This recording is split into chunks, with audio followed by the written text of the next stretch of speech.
دکتر برقا رفته و خیلی هم ساده که ولی انقدر یعنی من به شما اطمینان دارم که موندم که کارمو حتما انجام بدم. اولش که نگران نباشید وقتی که برقا بیاد کارو انجام میدیم، اما الان با شم نشون میدیم ترکیب نخ PLLA و مزوژل انجام میدیم. قدیمی‌ها چه جوری بدون نور زندگی می‌کردن. خدا بیامرزه پدر این دوستمون. بریم ببینیم چی میشه. ممنون. وای دکتر معجزه کردی. یعنی واقعا عالی شد. ممنونم. خیلی بچه‌ها تو اون تاریکی اصلا معلوم نبود چقدر دختر زیباییه.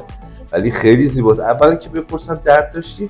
نه خیلی ناچیز، یعنی کوچولو اصلا درد نداشت. مثلا از درد شب بوتاکس کمتر بود یا بیشتر؟ آره در حد بوتاکس هم نبود. خیلی خوب. بچرخون صورتتو ببینید دیگه کاملا. اینا ورودیای نخه گونه کاملا چرخید. فکشو نگاه کن چقدر خوشگل خارج شد سمت من.